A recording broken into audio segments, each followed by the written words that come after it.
Well, what a fantastic finish to a great series. 2-2, England and India. It was just test match right to the wire. And that's exactly what you want for a series. It was superb, brilliant. I just, where the series was won, or where the series was won and lost for India, was really nailing the England attack in that on the final day of the fourth test match, where England had to make changes going into this particular test match. But what a performance from Siraj. 5 wickets. He played every test match. And then you've got the captain, Gill. Brilliant. Leading run scorer of the series. Joe Root, Harry Brook, they had their moments in this test series. Smith out the back end there. He had a chance to really set his name into the lights of international cricket. The big moment was there, and he was like a deer in headlights facing those 3 balls from Siraj, just swinging away beautifully, gets the edge, and then Smith out, and all of a sudden it's up to the tail enders to get those final 30 runs. Oh, it was panic stations, pressure right to the end. And how good was Wokes going out there with a broken arm, running between the wickets? Atkinson just playing it safe, making sure that he does not get on strike as well. It was superb cricket all round. Courage to the maximum. I'm not going to muck around anymore. Let's get Tarish and Piyush, who we had on earlier in this test match, to have a chat to me and talk about today's game and the test series as well. Tanish, how you going? You're here in Australia. You're excited? Yep, I'm very excited, very happy with the results. I'm just glad we made the statement that we needed to secure the series win ahead of the Ashes. Yep. Beautiful. Piyush, how about you? Absolutely. So it was a nail biting finish from India, and it was such a like a heartwarming, to see the Indian going with just 3 bowlers and without Bumrah, clinching this match and then leveling the series. So yeah, it was a great thing to watch first thing up in the morning. Oh, it was just perfect. You could sense the pressure out there today. And Krishna bowling to Overton first up for first ball. And that really set the tone of a little bit of panic in the Indian camp. And then Siraj came on to Smith and got that first ball to swing outside off stump. Then the second one. And then all of a sudden you can see Smith starting to panic, not moving his feet and thinking, why can't you just be like Krishna out the other end, not move the ball, Siraj, and then trying to advance down to cover the length and swing? Paid the price with an edge there. What did you think of that piece of bowling, Tarnish? Yeah, no, I thought it was a good setup. I realized from the very first ball, very second ball, that Jamie Smith was struggling to try and hit the ball outside off, and he continuously struggled until he found the edge to Jarrell, and that's when we realized that something's happening here. Something is really happening here. And Smith struggled. Then the other batters followed on as well, and they all got out a similar way, and it just started. It just didn't work out for England after that. Just Siraj bowled beautifully, Krishna bowled beautifully, in spite of giving away some runs where he got hit for a 6, but it was fine. Things started happening from there, and a good win for India. Actually, there was one moment of the game, Krishna's final ball to Atkinson, final ball of the Test series. Atkinson, England still needed 8 to win at that particular stage. Stokes with one arm. And I'm thinking, why have you got all the men on the fence right there? If he gets a boundary, then all of a sudden you've got Siraj bowling to a batsman who's only got one hand on the bat and batting wrong-handed as well. Piyush, I can see your arms up there. What are you thinking about that?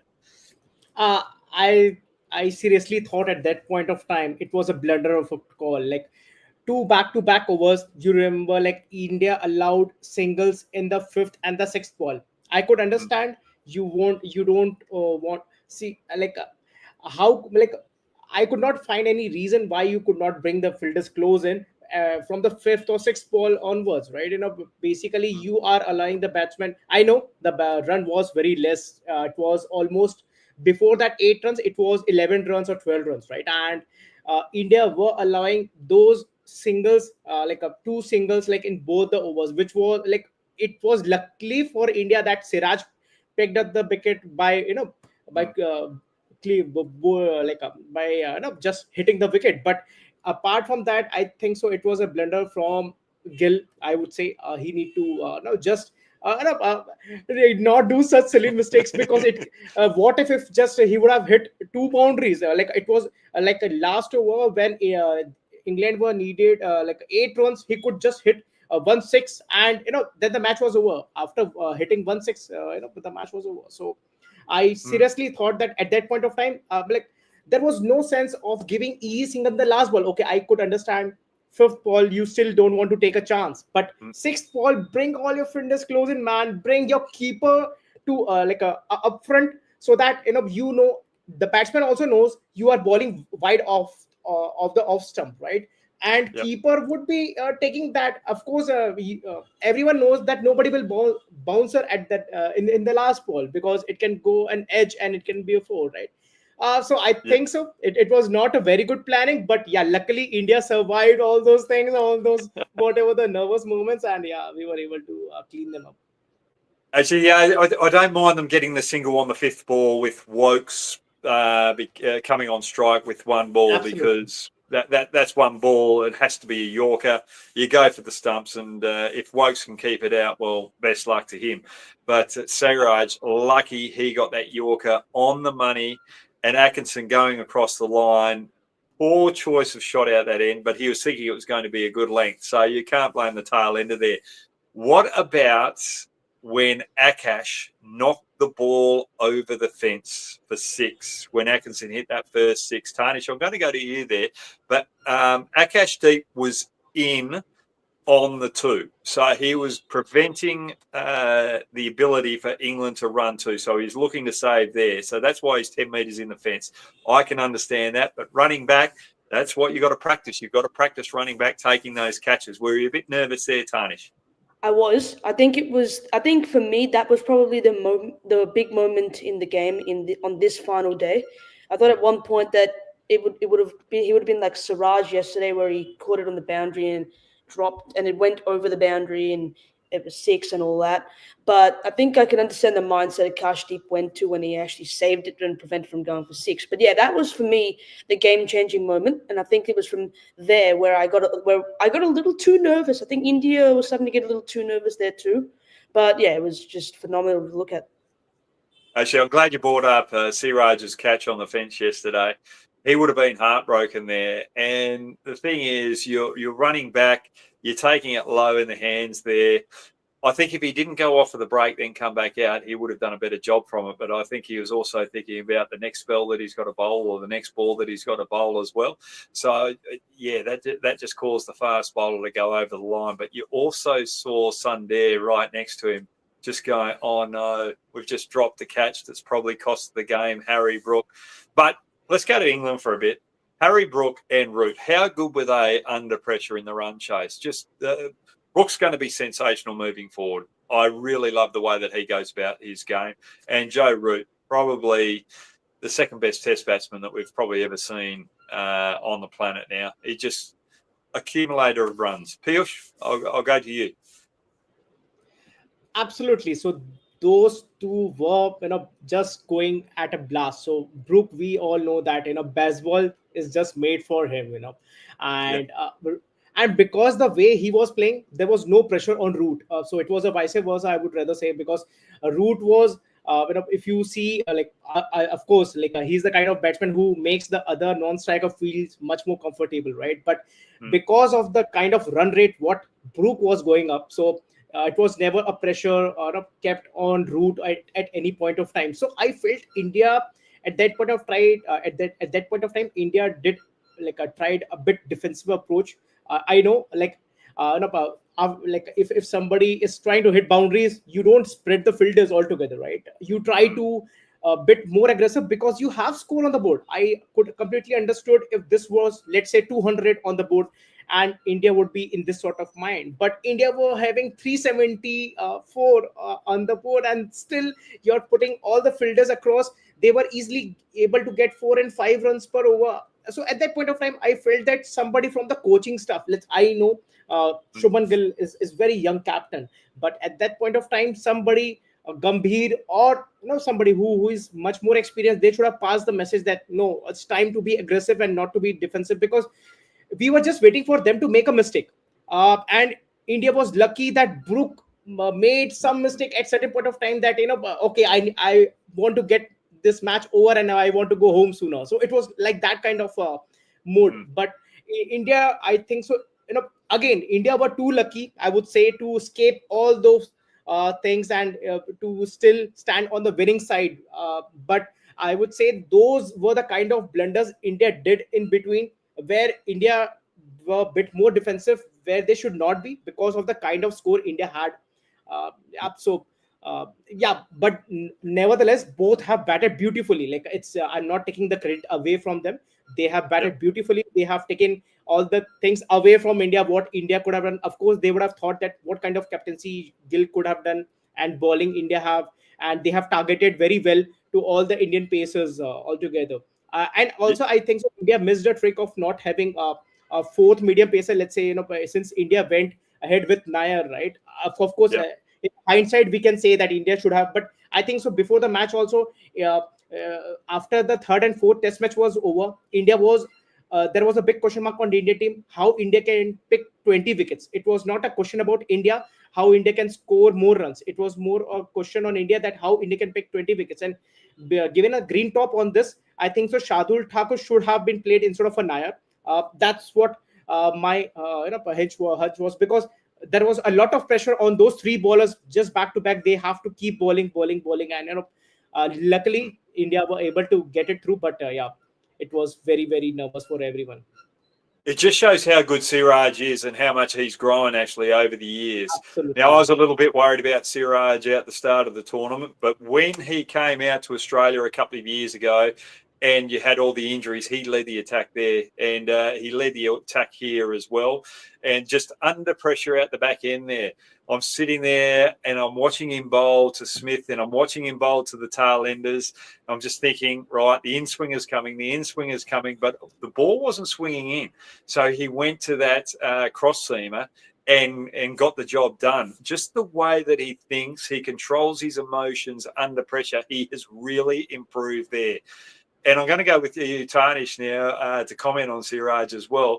There's only one thing with Siraj that I'd like to see him improve, is that's when his fielding or his teammates don't quite get the job done, or they just make a little bit of a mistake. Just control your emotions there, because he is a true leader. He's a good leader, but just those emotions. What do you reckon, Tarnish? No, I agree. I mean, I've always said, like, Mohammed Siraj is like the Ollie Robinson of the Indian attack, except he can swing the ball, bowl real quick, and take wickets and do well for his country. Like, he yaps a lot. I'm just going to say the word yap. He does talk a lot. He does talk a lot. He yaps a lot. But no, it's good to see. It's good to see that he has these emotions and the fight he has for the country, because that's just the way he is. That's the way he plays, and he actually delivers as well. So regardless of what he says and how he says it and how he gets the opposition to react, he'll still deliver by bowling absolute jaffers. Like, he'll bowl a good ball, he'll take a wicket for you. It's like Peter Siddle against South Africa in 2012 against when Faf du Plessis debuted. He scored 100 and drew the game for South Africa. Siddle just kept on taking the wickets. He's like Peter Siddle in terms of doing well for your country, but he's also Ollie Robinson in terms of, like, talking and sledging. It's just that, Siraj's got a bit of both, and he's just that good. And without Bumrah, he's just a better bowler. I just don't understand. When he's with Bumrah, he's like in the shadow of Bumrah. But when he's without Bumrah, when there's no Bumrah, he's just a different gravy. It's just great to watch. It is, and you bring up a good point there. I think they overemphasise on Boomerang now, and they did that. Right, we've got to play Boomerang for 3 test matches. We can't bowl him any more than 3 test matches, watching his workload. And I think they overcomplicate things there, because I think they've got good depth in their bowling attack. Arshdeep Singh didn't play a game over there, and I thought he would have done a little bit of damage as well. But Siraj, he is the bee's knees of that Indian attack. Now, I'm just going to go through a couple of comments here. Anupam, thanks very much for joining us. In the Ashes, do you think this current England bowling attack will depend a lot on Ben Stokes? Definitely. Ben Stokes has to play to take a bit of the load there if you want to play Jofra Archer and Wood. And they didn't play Jofra Archer in this test match. They were resting him because of workloads. That just shows the importance of extra pace and the concern that they have from previous stints with Archer where they overbowled him in a couple of series. So Stokes has to be fit. Now we're going to go down to Cigar. Cigar, thanks very much. A lot of learning for the Indian team during the earlier part of the captaincy makes things easier for Gill in the future. Look, I thought that India were going to lose the first test match at least. Definitely were going to lose it because they have a little bit of inexperience there. But the thing that I like about this Indian team, I'll go through it. Jaswal, he's got a lot of fight. We've seen that in this series, getting 100 out the back end after just struggling a little bit with Archer earlier on, then finding a way to battle Archer in that final test match that he played with Archer and then getting 100 here. Rahul was just sensational. I think Sadarasan coming in out number 3, he's got good late hands. And then you've got Gill coming in out 4. I think that is a perfect top 4 that you can have going around in world cricket right now. So I think they'd be successful in South Africa and Australia. And then you've got Pawant coming in out 5, but then Jurul coming in to fill the void apart.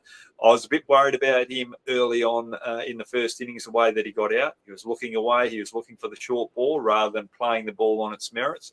In the second innings, he looked a little bit more comfortable. Noah coming out and doing a job, but Jadeja and Sundar adding depth and also with the bat, but also with the ball. Having 2 quality batsmen down the order that can bowl quality spin as well is sensational. So for me, that India batting lineup, it's young, and it's credible, and it's really going to put pressure on opposition teams moving forward. And I love the captaincy of Gill, the way that they were in the field. They just kept it fired up. This is probably one of the better Indian teams I have seen with youth and composure and fight. I thought it was absolutely brilliant. What do you think about that, Piyush? Was I a little bit too harsh on past teams? No, not really. See, the thing is that it's about the kind of combinations earlier team were having, right? For example, the earlier team, I remember that. So there is an interesting stat that 2018 was the last time India, England were able to beat India, right? In home, and after that, 2 back-to-back series, India were able to draw both of them. I think so. When India went to 2021, right? From my point of view, I think so that was one of the best team from the captaincy point of view, from everything. So if you remember that series, like how Jasprit Bumrah completely bowled that series, and it was complemented by Siraj, and of course there were a couple of other people.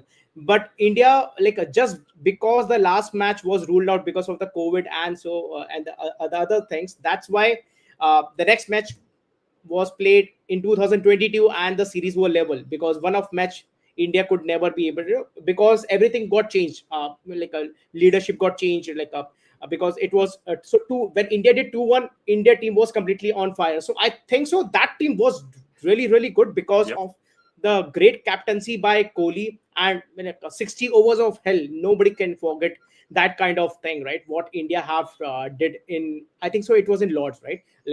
60 overs when India have to bolt out them completely, and India were able to do it. So so this team, considering the kind of inexperience India had, India did a lost back-to-back series. There was a lot of pressure on the coach, on the players, and on the new captain, right? So considering that, and also the England team was also a bit on the transition phase. If you see the batting, their bowling, they are 50-50 on both of the sides. It's not that they know that what are the top 5 batters and when it comes to the bowling also, like Chris Wokes was one of the leader of the pack, but due to his recent injury, he could not bowl to his best, right? And apart from that, I think so. Yeah, so it was a good contest overall. Like and India were able to win the yeah, it was able to draw, but yeah, I would say that the last series when India went on to them, that was a really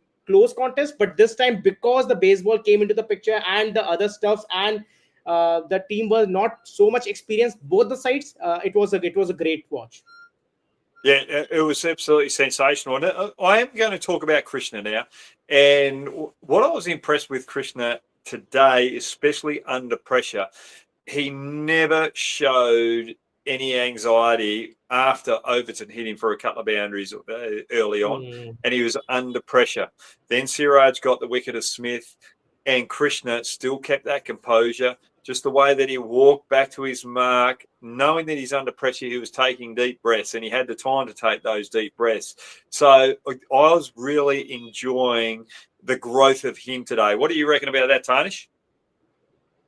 Yeah, look, I think I agree with that one because like Prasid Krishna has been under a lot of pressure this entire series. He leaked a lot of runs and got dropped it got dropped from the last test, and then this test match he's come under a lot of pressure as you'd expect. But I think despite giving away two boundaries in the first over in his continuing over, he held on and he played the role that was expected of him. He put pressure on the bowlers and he got that Yorker. He got that brilliant Yorker of Josh Tongue, sealed it with a wicket and just backed Siraj. He backed up Siraj, supported him well, and in the end, with being under pressure, he delivered. Despite having a really tough series, he delivered in the last test, in the most important test match out of all the tests. He delivered. And I think that's going to be great for his growth, his confidence moving forward. And I just really hope that India make sure that they pick him for the next test match, get him in there again, because he's just growing in those particular moments. And as a sports person, when you get those moments where you've bowled in the final stages, you've got a big wicket to win the series, it just makes you want more. It gets you hungrier. It makes you ready for the next game. So I'm really impressed with Krishna there. Now let's get into your questions. Have you guys got any questions for me as we move forward? We've got and just to add to that, Brad. So I think so. Krishna, the two wickets which he had picked yesterday was the turning point of this complete match. First was Bethel, and then it was Root. So Prasid Krishna was the reason why this why we are talking about India victory on this match today, because of those two key wickets. Root was the most important wicket India needed at that point of time, because we know Root. Once he's there, he's there. Well, exactly right. And what was Bettel thinking yesterday with that shot, especially under pressure? What was he thinking? I think Bethel was Bethel was more keen to finish off the test match himself more than expecting Root to do it. So he thought he'll just smack one down the ground of Prasid Krishna and absolutely failed that. Yeah, Root was out the other. Yeah, Root was batting with him at that time, wasn't he? Yeah. Right. And I just thought he might have been thinking, right, I've got Smith to come. I've got Root out the other end. We don't have too many runs to get. We should be able to get this easy. Yeah. He was very nervous. Yeah, he was very nervous about it. Actually, and he also have to make some statement, because he was playing in the place, not to forget, he was playing in the place of Ben Stokes. And Ashes is coming next, right? So he thought of making some statement and, let's, make some mark for, Ashes. But actually, you bring up a good point there with the Ashes, because and Tarnish, I like the point that you said that he was nervous. Now I've got a mate here that I played a lot of cricket with Western Australia, and he got an opportunity to play Test cricket. I can't remember who it was. I think it might have been against England, but one of the openers was injured, and he got his opportunity, Mike Hussey, and he was. he just, through that particular period, he was able to bat long periods of time for Western Australia as an opener. He really handled the pressure. And then in the test scene, he looked as though he was handling the pressure. And then all of a sudden he played a pull shot that, and he said afterwards, that pressure just got to me a little bit there, and I probably shouldn't have played that shot. But it was a moment which really made Mike Hussey grow. And this is a great thing about Mike Hussey. He walked away from that going, right, this was the lead up to the ball. This is what was going through my mind. Next time that happens, I'm going to change my approach and make sure I don't do that again. And that separates the best from the okay batsman. So Bethel has to walk away from this and go, right, I was under pressure here. How will I handle that again? And that's how you improve as a player. I'm just looking down here. Saga, he just puts in the average age of the 5th Test match squad of India is 28.45, indicating a bright future. I agree with you. Sunny Singh, India lost 3-0 at home. Yes, they did. Mickey Sam Thompson. How important is messaging a team when there is a coach who is telling Chris Wokes to be ready, which means he don't believe his other players who are playing a second hand do this England team? Mickey, I understand Chris Wokes was padded up a little early there, but I've got to say the reason why he's padded up is because he had the hand where he had to put it under the jumper. He had to get his thigh pads on. So if another wicket had fallen, then this next wicket had fallen, he might not have had time to get ready. So I don't think it was the England coaching staff getting concerned about running out of wickets in a hurry. I think it was more the fact that making sure that Chris Wokes didn't have to rush to get out there to make sure he had all the equipment on to protect that arm. So, but great observation there, Mickey.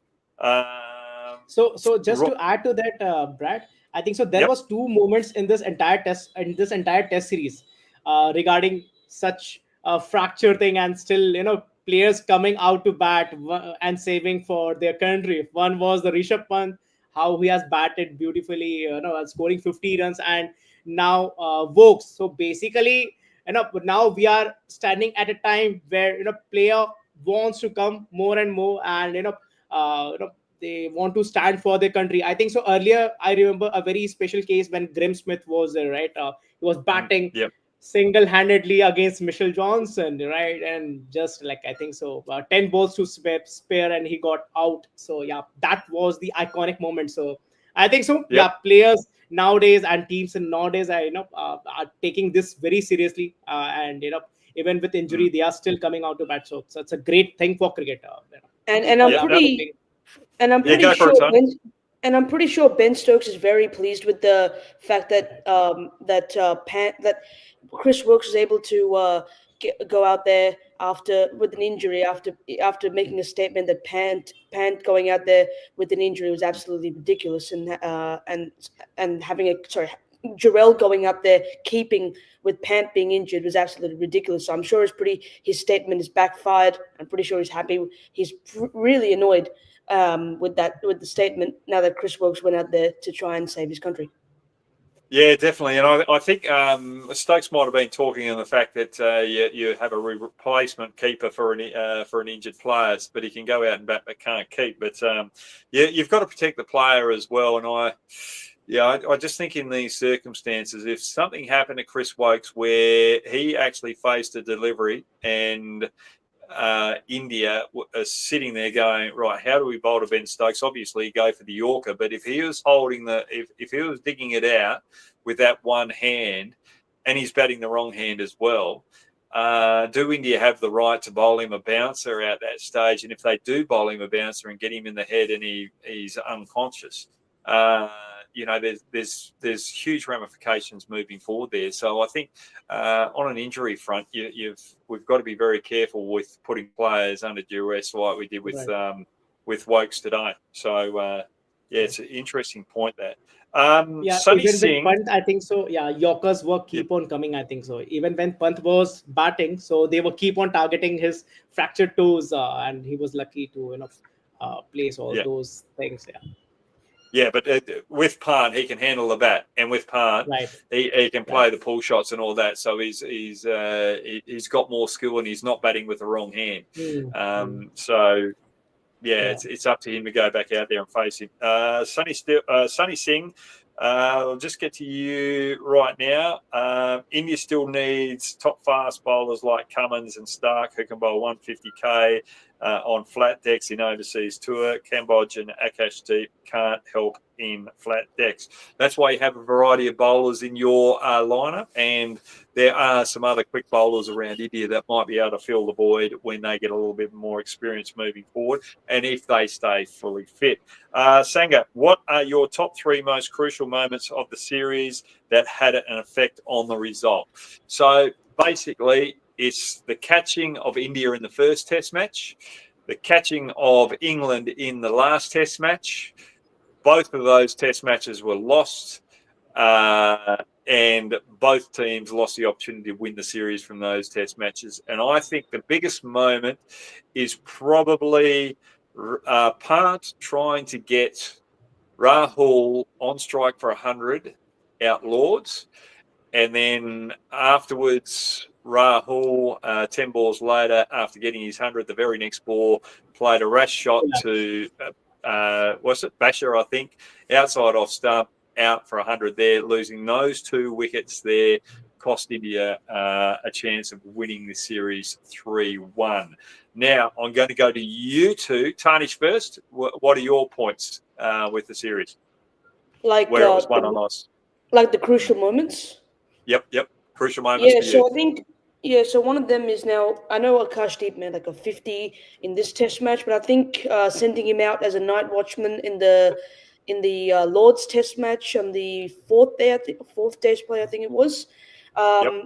when when you could have had Sundar out there instead. You lost Karan Nair, I think you lost Shubman Gill at that point, and then you got. No. So you lost Karan Nair, and you lost KL Rahul and the rest of the top order, and yet you brought in Akashdeep. I think sending out Akashdeep under pressure when Ben Stokes was in hot form was probably Yep. the most crucial point. And then he got out of the last ball of the day, which is when things started getting worse for India. And then Jadeja trying to save India was also one of the crucial moments. I think that was one. The other one, like you said, India dropping catches. That was Jaiswal dropping a few catches in the first Test that cost them really badly. And I think for me, the last one's a difficult one, but I'm going to go with Siraj's drop catch on the boundary line was probably the potential big moment where India were at a gunning point, losing their Test, and yeah, they won it in the end. So those are some of the key moments for me. Good, great analysis there, Tarnish. What about you, Piyush? Yeah, I think so. Most of it already got covered in both of you, but yeah, the crucial moment where I think so, this series could have very well, in turn of or in favor of India, could have been the first Test match where India dropped almost 8 catches, and if you 8 catches out of that, I think so 4 or 5 was from Yashasvi Jaiswal. And the very thing, which amazes me is that if your fielder in the same catching position is dropping, why couldn't you just move it out around to different position? I think so that was a bit of inexperience from the captaincy point of view. But yeah, I know Gill will learn from those mistakes, and he will try to improvise in future. But that's one of the moment.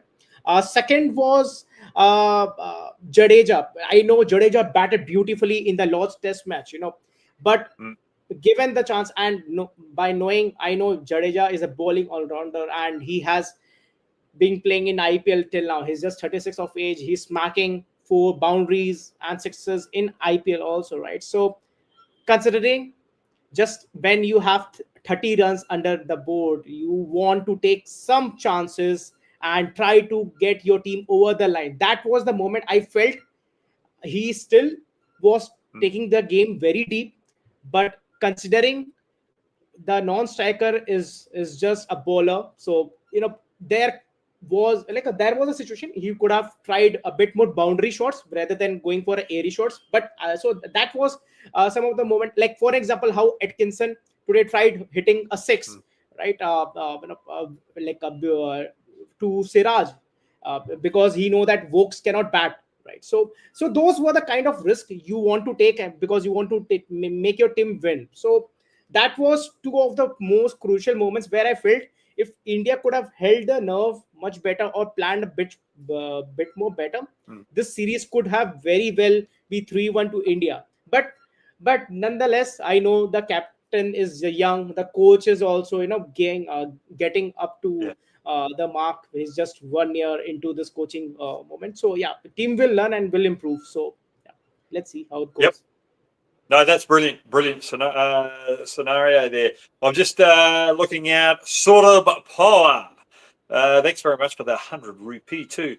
Should Karan Nair continue after 1 or 2 year? He will be retired. He should be retired after this test. That is an interesting one. It's going to be it's going to be really interesting to see how India go about it moving forward. Satarasan is definitely going to be batting number 3. Nair won't be batting out number 3 again. Rahul, Jaswal are going to be opening. Gill out 4. And then Park coming being back out 5. And then when you're over in India, you're going to have Sundar and Jadeja batting 6 and 7. And that gives you more options with your pace attack. So you're able to play 4 paces in India as well. And hopefully one of those paces can bowl. If Thakur wants a more permanent place in this Indian team, he's got to have a bit more heart and he's got to get fitter. So for me, Nair will only play for India again in that lower order if they're going to back 2 spinners and 3 quicks and then have Nair batting out 6, Jadeja 7, Sundar 8, and then 3 quicks. That's the only way Nair's going to be playing again. And I thought he was just controlling the off stump a little better, but that second innings, from memory, he still flirted outside off stump when the ball got too big for him, and that's one thing that he's got to work on. Thanks very much for that. One moment I'd like to mention, this is Sagar, is Ben Stokes trying hard in the 4th test and injuring his right shoulder badly and bowling so much. His absence in the 5th test match allowed India to win, I think. Sagar, that is right, because Ben Stokes is a leader. He wants to lead from the front. He wants to show that he's tough. He wants to keep going. And I just think he overcooked himself, and I agree with you. And the other thing is India batting in that 4th test match as well on that final day, really wearing the England attack down. That was another crucial moment. I'm a little bit tight. But we're still talking and it's still going. Piyush, have you got a question for me before we go? Yeah. Absolutely. I have one question which is coming on my head. So we all have seen how Washington Sundar have batted beautifully in last 2 tests, right? So what do you think? Should India team look him for a number 3 spot? Because if you see Washington Sundar, he is not getting I would say because he doesn't contribute too much into the bowling, and seeing his seeing in the Sena country is the thing, right? So and considering his form with the bat, considering his technique. So what do you think? So should India try and aiming him at number 3? Because even we have tried Sudarshan as well as Karun Nair. Both have averaged almost under 25 by playing 3 or 4 tests in the entire test series, which doesn't give a confidence to Indian side. But considering how Washington Sundar is batting, because if you notice, he is only getting to bat at number 6 or 7 because of Jadeja, and if Pant will also come back, right? So he will never get a chance before 6 or 7, and that is too deep batting for him. I would say, what do you think? So that can he be number 3 for India? I wouldn't put him out number 3. I'd stick with Satarasan. I think Satarasan has got a wonderful technique. He plays nice and late, He lets the ball come onto him, and with that new Dukes ball over there and some of the periods that he was batting, the ball was doing a little bit, and he wasn't chasing the ball outside off stump. So for me, he's got a wonderful technique. I'd keep Satarasan there. I'd keep Sundar down out the bottom, because if he's in a period, especially over in India, where he bowls a number of overs, you don't want him coming in at number 3, being tired after bowling 23 to 30 overs in an innings, if that happens. So for me, I wouldn't muck around with the top order. And Sundar and Jadeja are doing a fantastic job under pressure out the back end. Leave him there. That's where I'd leave it. Tarnish, have you got a question before we get going? I do have a question, and I think a lot of people are going to hate me for asking this question, to be honest.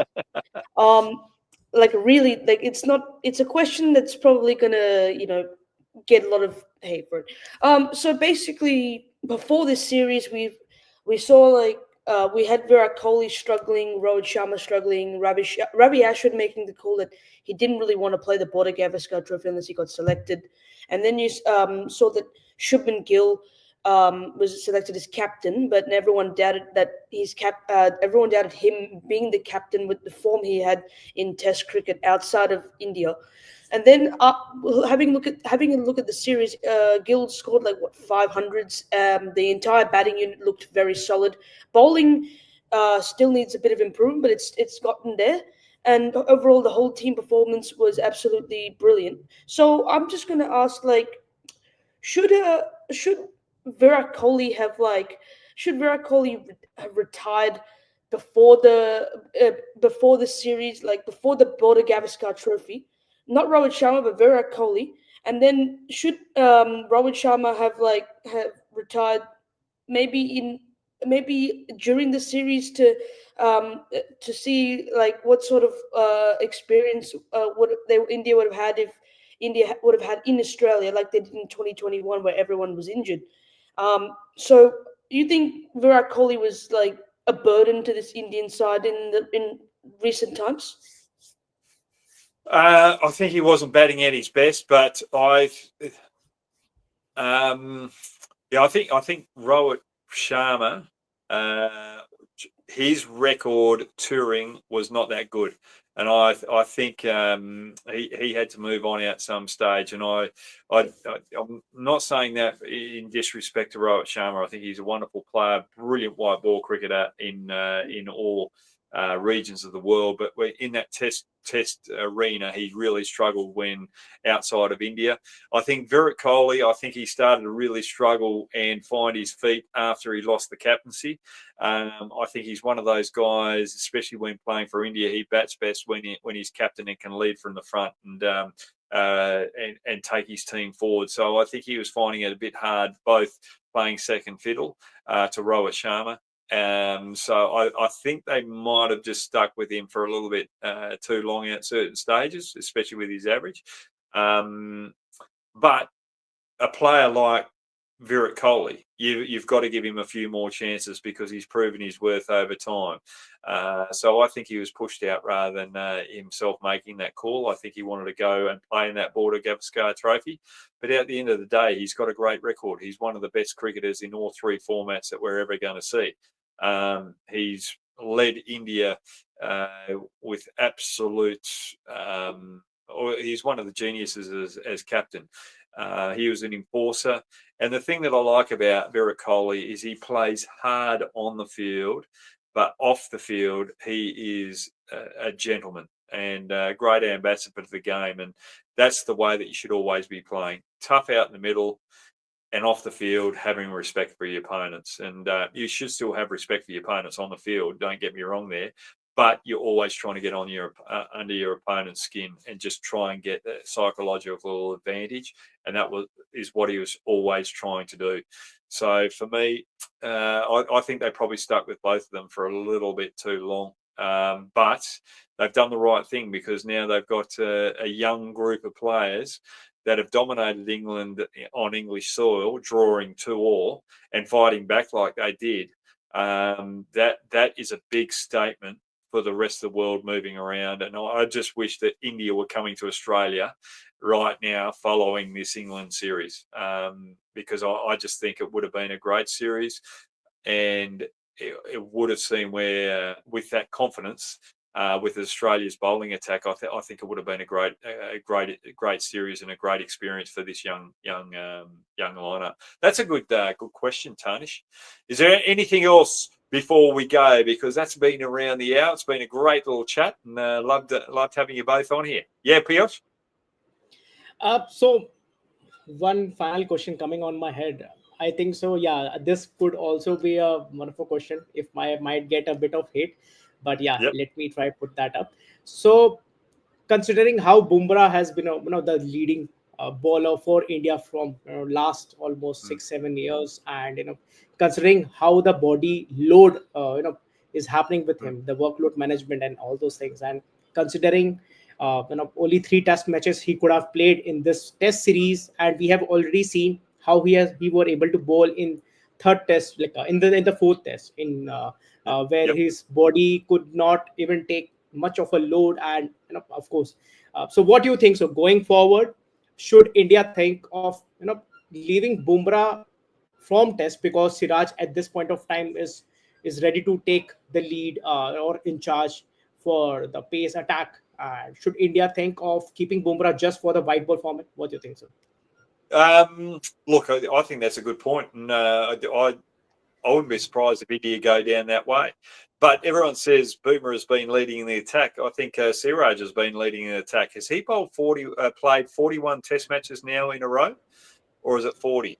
I think because he's probably played most Test matches in a row and bowled most overs as a fast bowler. And I just think the way that he's gone about his business, just going in day after day, Test match after Test match, and he's been quite unlucky through that 40 Test matches as well, because he's been in the good areas. He's been beating the bat plenty of times. I think he's up there in the top 10 to beat the bat and cause false shots. So I think Siraj is the leader of this bowling attack now. I don't think Boomer is. It's Siraj. And I think people have got to start talking about Siraj and the way that he is helping his teammates out as well, with Krishna and Akashdeep. I think you've got to sit there and think, right, this guy's a leader. He's really stepped up, led that attack under pressure. And the way that he's led under pressure, and I'll go back to the point with Krishna, you could see that Krishna was feeling comfortable out the bowling crease when the game was on the line out the back end as well. He was in the contest as well. And that's just good partnership bowling and good workmanship together as a team. So Siraj, for me, is the lead bowler of this Indian attack. And he has been probably over the last couple of years in the test arena. So don't write him off, or don't say that he's nothing other than that. Now, Nishad, hi, Hoggy. What a test match. What do you make of Rahul's role this series? I saw this comment and I thought I better make a comment in this. I think Rahul was very important in this series. Opening the batting, he plays a number of roles for India in all formats of the game, especially in the white ball format. He's keeping sometimes, he's fielding, he's batting 4, 5, he's opening. He plays so many different roles, but opening in this particular test series, when it was tough, when it was hard, he had Jaswal out one end, or it was Sudarasan, 2 youngsters around him. He still kept that technique nice and tight, and I just thought I think he's third on the list of run scorers as well, if I can think quickly. And I just think the way that he played the new ball and really putting pressure on the England attack and taking the pressure off that Indian middle order, the job that he done was absolutely crucial for India drawing 2-2 in this particular series. Well done to Rahul. Well done to Gill, Siraj, Harry Brook. Looking forward to seeing him moving in games going forward. And I also want to make one comment of Joe Root. What an absolute legend, going second on the list of test runs in this particular series. Under pressure, leading this England batting lineup. He is an absolute legend and deserves to be second on the list of all-time leading run scorers of batsmen in the world. And he has to be up there in the top 5 best batsmen that I've seen in world cricket now. Would you both agree? Quick comment, yes or no on that, Piyush? Yeah, absolutely, absolutely. He is right up Beautiful. there. Tarnish? Yeah, no, I agree. I think he's just phenomenal to watch with the bat, even if it's against like your team. He's just phenomenal to watch, and he deserves to go up there, going past Tendulkar. Because at one point you thought that it would be Virat Kohli, but I think from 2021, 2022, Root started to find a lot of form, started scoring a lot of runs in Asia and around the world, and he just loves watching, loves to have a bat, he loves scoring runs. You just love watching him, and he deserves to go past Tendulkar. Now, I just want to say, I'll ask you quickly, one name. Who is the most important player in the Indian team in the last couple of test matches?